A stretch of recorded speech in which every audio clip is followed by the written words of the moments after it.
Champion's Heart. You Can't Play Boxing.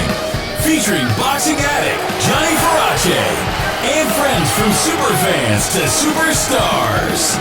Let's roll. Hey, boxing fans, and welcome back to Champion's Heart. You Can't Play Boxing. Today is Monday, October 5th, and I'm joined by Hall of Fame publicist from 15rounds.com, Mr. Marc Abrams. What's happening, Johnny? How you doing, buddy? Man, I'm loving the dream right now, my man. Definitely after this weekend in Las Vegas at the Bubble, my goodness, wow. We were treated to Jose Zepeda and Ivan Baranchyk in a 5-round just classic, instant classic, man. 9 knockdowns, I believe it was. Well, eight official. There probably should have been a 9th that they did credit to Zepeda, I think in the 2nd round, I think it was. Yes, what a great fight. Tell me about your thoughts on it. Obviously, everybody loved the fight as is. Tell me your thoughts. Well, I'll just put a little disclaimer on it. I work for the management company of Baranchyk, so it wasn't, obviously the outcome. I wish Baranchyk would have, one of the shots would have put Zepeda down, for the 10 count or something. But yeah, it was an amazing fight in the sense that I've never seen anything like that. I've never seen 8 knockdowns. Usually guy goes down 2-3 times.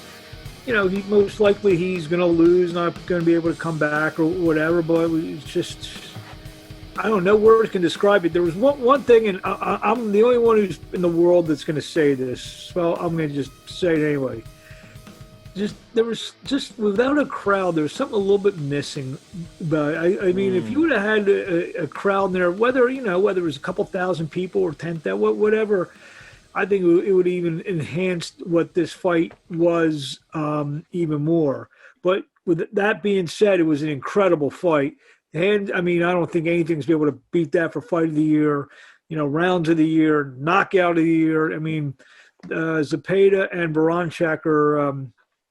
They're both going to receive some high accolades when all the year-end awards, all the websites, all the news agencies, and the Boxing Writers Association, when they hand out their awards. Expect to hear a lot of Baranchyk and Zepeda. Absolutely. So since you do work for the side of Baranchyk, how is he doing after the fight? From what I read, I don't know, but he's out of the hospital and he's doing okay. Obviously, they kept him, I think, overnight for some tests and whatnot. Obviously, he was down for a long time, and it was a pretty vicious knockout. Mm-hmm. On top of the other 3 or 4 times he went down, all the punches he took. So I believe he's doing okay. So that's, I guess, more importantly than winning or losing, that's the most important thing. So the most important thing is the health of all the fighters out there, all that they do to entertain us with what they do to entertain us. It's incredible, what they go through to do such a thing. Reminded me of Gotti Ward, even more so with more knockdowns, but the brutalness of the fight reminded me of that. Zepeda, coming off obviously his loss last year to Ramirez. Where does this put him back now in the junior welterweight division? Well, it was an elimination bout, so he's going to fight he's most likely going to fight the winner of the Josh Taylor Jose Ramirez fight. So he's going to need a lot of time off, though. He got knocked down 4 times, so he took some big punches. So they're going to fight, sometime I believe early next year. So he'll be able to, deservedly so, and he definitely should take some time off to relax and shake off whatever effects that this fight had on him as well. Yeah, it was a tough fight on both sides. Great entertaining. You bring up a great perspective, too, about the fans not being there, because you think about it as being an all-time great, but it's hard to compare it to those that have the energy of the crowd behind every hit and every knockdown. Yeah, I mean, it was still an amazing fight. I mean, one of the best I've ever seen. I mean, you can't take that away from it. I just wish there were some fans going crazy during all the ebbs and flows of that fight.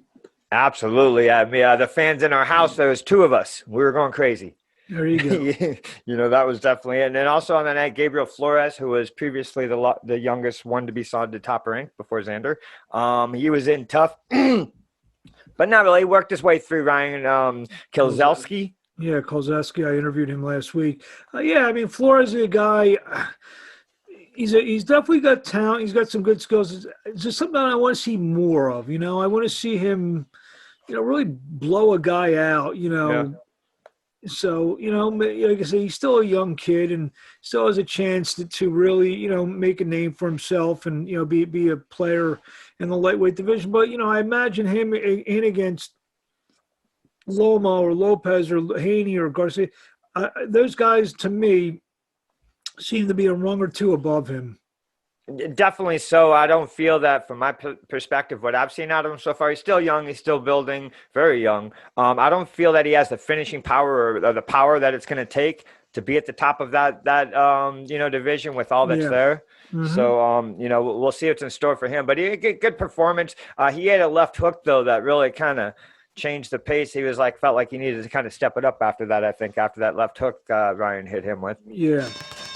Pretty good. Also, Guido Vianello got a gift, I think. I thought maybe Eba won that fight, but that's boxing for you. But maybe I don't think Vianello is another guy who's going to take some time off to reevaluate, himself in terms of and you got to give Eba some credit. He's fought a couple times through the bubble. I believe he got corona himself, if I'm not mistaken.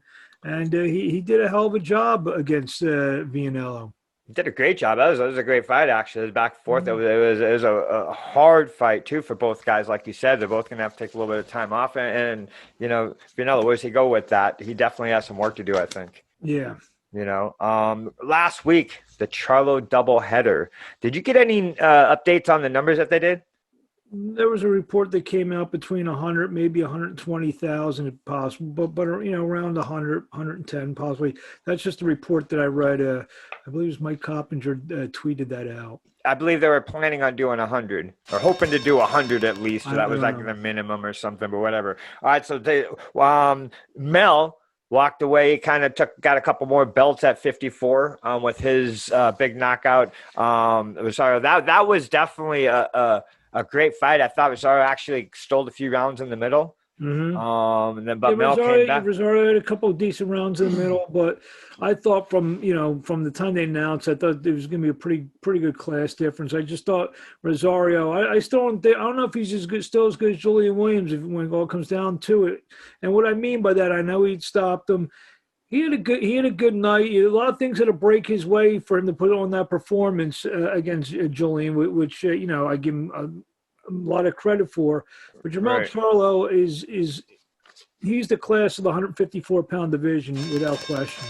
Right. What do you say his next fight is? I think there's definitely a lot more. Does he go back with J-Rock? Or J-Rock or what do you see him? I don't know. I don't know if he's going to make mandatories. I don't know if he wants to fight Castano. I don't know if he wants to fight a guy like Lara. They haven't fought yet. Jared Hurd's still hanging around, I believe, at 154 pounds, yep. I think. And, there's some options for him. So, he's going to take some time off and, just to chill, him and his brother. And, you'd probably see them back in the ring probably in the first quarter of 2021. Nice. Yeah, there's also the Golden Boy guy, Teixeira. No, I didn't mean Castano. I meant Teixeira, Patrick Teixeira. Okay. Yeah. Actually, and Castano is supposed to fight Teixeira. That's actually what I meant. There's some things out there for him. All right. What about Maul? What do you see for him next? Maybe Danny Jacobs or? Nah, 160 pounds. There's still work to be done there for him. The fight everyone wants to see is him and Demetrius Andrade. I don't know if and that could happen. I don't know about that. But, there'll be some guys out there. I heard the name Chris Eubank Jr. is a possibility. Yep. So, we'll see what's he's the WBC champ, I believe. And, he's faced, I think, 3 with Adams, Hogan, and now Derevyanchenko probably was his mandatory then, so he's probably free to fight whoever he wants next. Excellent. I like how the Charlos have contrasting styles now, and that now that they have different trainers. It was very weird. For the longest time, Jermall was the puncher and Jermell was the boxer. And last few fights, kind of seen a little role reversal. Yeah. Jermell is starching guys out there, and Jamal's showing off his boxing skills. Boxing, yeah. Yeah. Did you see a little bit of Deontay Wilder and Mel? Mm, Maybe with those big wild punches he was throwing, just a little bit of that, just to like ferociousness, possibly. the thing about Jermell Charlo that Deontay Wilder hasn't been known for yet as a pro is his boxing skills. So Right. Well, that aside, that taking his boxing skill, but I'm just talking about having that that one punch. He big power. He was definitely coming with big punches. Well, he wasn't boxing the whole time. Like I said, in the last handful of fights, Jermell Charlo has really shown off his power. That maybe, I don't know if he was hiding or just knockouts weren't coming, but they're coming now, and they're coming explosively too. Right. So, 120,000 buys. Does that warrant another Charlo doubleheader, #Charlo doubleheader, 2 pizza night type thing? I don't know.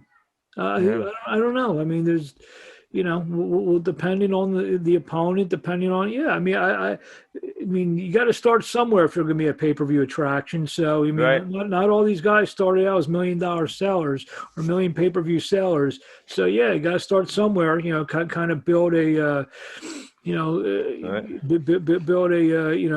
build them to capture the imagination of the public, so to speak. And then, we'll see what happens. I felt that was a good card, how they did it. Ton of, world title fights. Wasn't crazy about the long intermissions that they put in there for no reason, whatever that was all about. And they extended too long. But other than that, I mean, I think they got something good going on. I think they could do another one. If you're a boxing junkie like you and me are, it's great. But there's some people. I mean, that fight would not. If that fight went the distance, the last fight with Jermell, it's 2:00 in the morning. I don't know. Right. I don't know if you lose. What the viewership or whatever, but. The Showtime, they're very smart people over there. Steven Espinosa and his group, they're veterans of this game, so they'll figure out the right way to be able to do this. I mean, maybe what we saw last weekend could be a start of a new trend. I don't know. Yeah, I didn't mind it at all. I thought it was entertaining. I had a good time. We did. I guarantee your wife didn't stay up till 2 a.m. to watch the end of the fight. No. It was just me and the boys. Yeah, the boys came over. It was pretty good. Well, it looks like in this year of COVID, no one's coming over to my house. So yeah, there was boys. I meant the two. There's two of my friends. Yeah, not a lot. That's for sure. Well, I don't have anyone over. So it looks like they're moving the Leo Santa. Speaking of pay-per-view, Leo Santa Cruz and Tank Davis fight. October 31st, Halloween night. Yep. So it's pretty good that they moved off the October 24th date. In fact, Showtime within the last hour actually announced the fight card for October 24th to help lead into the Davis Santa Cruz fight. Excellent. What do you make of that fight? Davis seems to campaign somewhat at lightweight, but I don't even think he's only had a couple fights there, but he's going back down with Leo Santa Cruz. If he can make the weight and make the weight comfortably, I don't know if he can or what the deal is. Leo Santa Cruz could be in for a long or even short night. He's going to definitely be in a probably a shorter night, the way he fights, because he cannot sit in there and bang away like he does, or fight brawl. It's definitely by far the best guy. Gervonta Davis's fault. So yeah. Well, how does he stack up? I need to, these guys in the lightweight. I guess, all depends after next weekend. We'll kind of show what the lightweight division's all about. I can't wait. We're going to talk next week on that one. But that's going to be pretty awesome. So I'm looking forward to that. So Deontay Wilder, speaking of, he split with Marc Breland. Yeah, kind of a little surprising and disappointing after the fight where Wilder and his co-manager, co-trainer JD's, it seemed like they were all in agreement that Breland was going to come back, but I guess people have a little time on their hands, and maybe they overthink things. You overthink things because at this point, we don't have all the same outlets that we have to do what we want to do. Maybe Deontay and Coach D's were thinking a little bit too much, and maybe that's the conclusion that they came to. Right. Never know where that goes. Perhaps he leads him right to a different direction, changes style just the way it needs to be. For his fight with Fury now is off on December 19th and now at TBA. Could be sooner. Oh, really? Yes. Interesting. Could be a week or so sooner, maybe. I don't know. Interesting. Awesome. Also, towards the end of the month, I was wanting to point out that Mikaela Mayer got her title shot with Iwa Branica. Yeah, that's going to be on October 31st. I think that's going to be on the Inoue Maloney card, if I'm not mistaken. Nice. What do you take of that Inoue Maloney fight? I think Inoue is going to starch him. I think so too. Yeah, I think so. I think it could be a pretty entertaining fight, though. I think it's going to be a scrap. No, it could be. Maloney definitely comes to fight. Inoue's in. He's an assassin. He couldn't get Donaire out there, but kind of glad he didn't, because that was fun. Yeah, Donaire, I'm kind of glad that went the distance. I loved watching every second of that. That was last year's fight of the year. So yeah, excellent. And then looks like Devin Haney and Gamboa. Yeah, was announced. Correct. Yeah, sort of a litmus test, if you will, for Haney, you think? Or well, we'll see. Hopefully Gamboa's legs can hold up for more than a couple rounds, and maybe we'll see. And you want to be honest with it, Gamboa at 39 years old is probably the toughest guy that Haney's been in. So yeah, I would agree to that. So what? That's for the. Let's not talk about belts. Forget it. So Danny Jacobs on that fight with Gabe Rosado. That's a few weeks later. That's not on the same card. Oh, that's on a different card. They just announced it. I got you. I'm excited for that. Yeah, because it's down your neck of the woods. Yeah.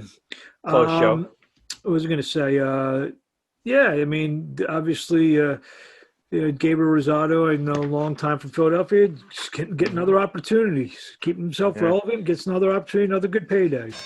In my opinion, I'm a huge Gabriel Rosado fan. He deserves that because he fights his ass off every single time he gets in that ring. He leaves it all on the line. He's charismatic. He doesn't back down. He steps up and fights. I don't remember him taking a step backwards unless he's thinking about taking, he brings amazing fighter. He brings it. There you go. That's a nice summary right there.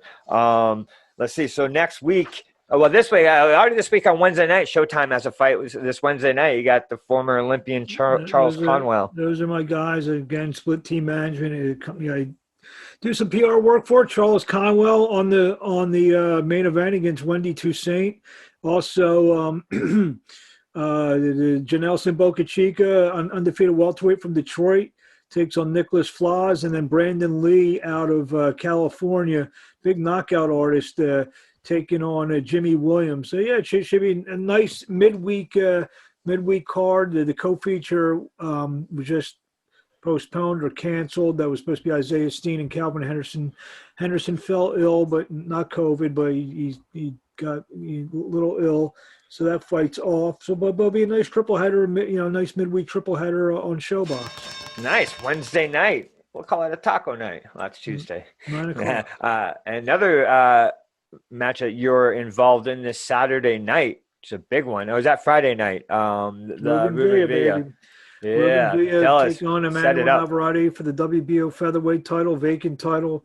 Villa has been training very hard in Salinas, California, and texting with them and everything. And he's a crafty fighter. I believe he's got the right style to give Navarrete a lot of problems and get the victory. So we'll see. I'm very excited to watch the fight on Friday night live on ESPN, regular ESPN.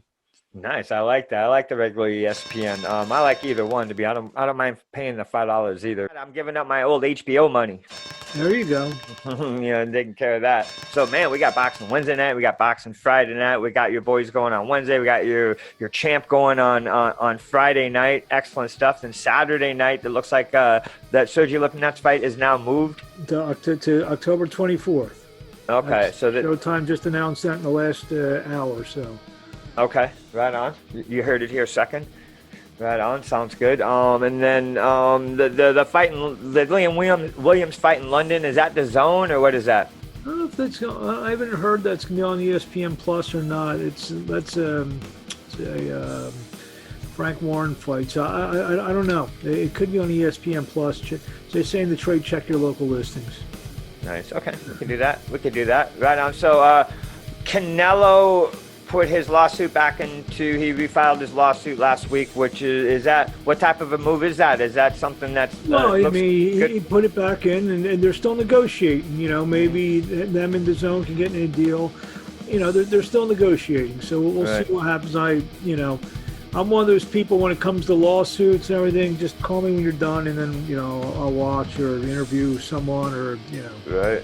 So I try not to get involved in other people's legal stuff. Right. There's no way we see him fight in 2020 though. It's looking that way, but as they say, another thing they say in the city, stranger things have happened. So. Ding, ding, ding, ding. Yeah, absolutely. So, well, looking forward to some great boxing, Marc. Always great chatting with you, my dude. My pleasure. I wait for this every week. Yes, so we'll definitely get on next week's the unified lightweight Teofimo Lopez-Lomachenko show next week. I can't wait. Totally excited for that, and we'll talk about all the results from this week. And until then, you dream big, live large, and love life, Marc. Amen. God bless. You do all right, my man. Be well. Bye-bye. Thanks as always. I appreciate you coming on. My pleasure. Can't wait till next week. Let's do it. Bye-bye.